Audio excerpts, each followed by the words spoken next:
Bonjour, je suis Martin Gaffi, votre consultant réglementaire en immigration canadienne. Je parlerai aujourd'hui de la différence entre le permis pour travailleurs étrangers temporaires au Canada et le permis de travail émis aux étudiants. Donc, comme vous le savez, pour les étudiants internationaux, dès votre arrivée à l'aéroport au Canada, quand vous avez passé le contrôle et que tout est OK, on vous délivre votre permis d'études et généralement accompagné d'un permis de travail, dont la demande se fait au moment de la demande de la soumission de la demande de permis d'études. Vous faites une demande de permis de travail. Donc, les étudiants ont donc un permis de travail qui est émis à leur arrivée. Les travailleurs étrangers temporaires aussi ont un permis de travail qui est émis à leur arrivée au Canada. Mais c'est quoi la grosse différence? Donc, le permis de travail émis aux étudiants leur permet de travailler pendant qu'ils vont à l'école. Donc, à la base, ils ont un statut d'étudiant et non de travailleur.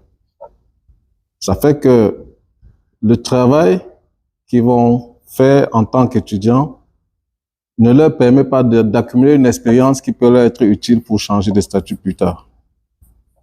Contrairement au travailleur étranger temporaire, qui lui vient ici avec un statut de travailleur parce que dans son processus, il commence par signer un contrat avec un employeur.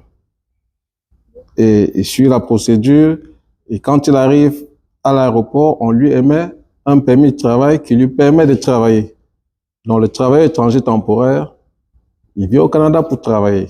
Et son expérience qu'il a accumulée, contrairement à l'étudiant, peut l'aider à changer de statut, dépendamment de la catégorie de l'emploi qu'il fait au Canada, bien sûr. Donc, c'est ça la grosse différence. Et le permis de travailleur étranger temporaire lui permet de travailler à temps plein, parce qu'on ne délivre pas les permis pour les postes à temps partiel. Donc, il travaille à temps plein, alors que l'étudiant, son permis lui permet de travailler, actuellement, c'est 20 heures par semaine pendant les classes. Donc, il peut aller au-delà pendant les vacances. Donc, pour me résumer, l'expérience que vous avez acquise en travaillant comme étudiant ne vous sera pas utile pour aller changer de statut. Donc, si je le dis, c'est parce qu'il y a beaucoup qui m'ont approché. Vous savez, avec les changements dans la loi sur l'immigration, c'est un peu la panique. Donc, il y a beaucoup qui venaient et qui demandaient, qui voulaient lancer la procédure pour la demande de résidence permanente parce qu'ils ont obtenu un permis de travail post-diplôme, ils ont travaillé quelques mois et ils faisaient l'association, ils faisaient la somme avec l'expérience qu'ils ont acquise quand ils étaient étudiants. Donc, heureusement pour nous, on n'ouvre pas un dossier tant qu'on n'a pas fait de consultation. Et c'est à ça que c'est la consultation. Donc, le candidat vient, s'assoit, il paye sa consultation, on l'écoute. C'est pendant minimum 1 heure de temps, parfois ça va à 2 heures. Donc, c'est en posant toutes les petites questions, en faisant tous les points, en regardant qu'on se rend compte que non, il y a quelque chose qui cloche. Donc, comprenez donc l'expérience en tant qu'étudiant, vous laissez ça de côté et vous n'êtes pas des travailleurs étrangers temporaires. Donc, le travailleur étranger temporaire, après une certaine expérience accumulée, il peut demander sa résidence permanente, comme je dis, dépendamment de la catégorie de son emploi. Pourtant, ceux peut-être qui sont dans un emploi non qualifié, ils seront obligés chaque fois de renouveler le contrat de travail, renouveler la procédure pour pouvoir rester travailler au Canada.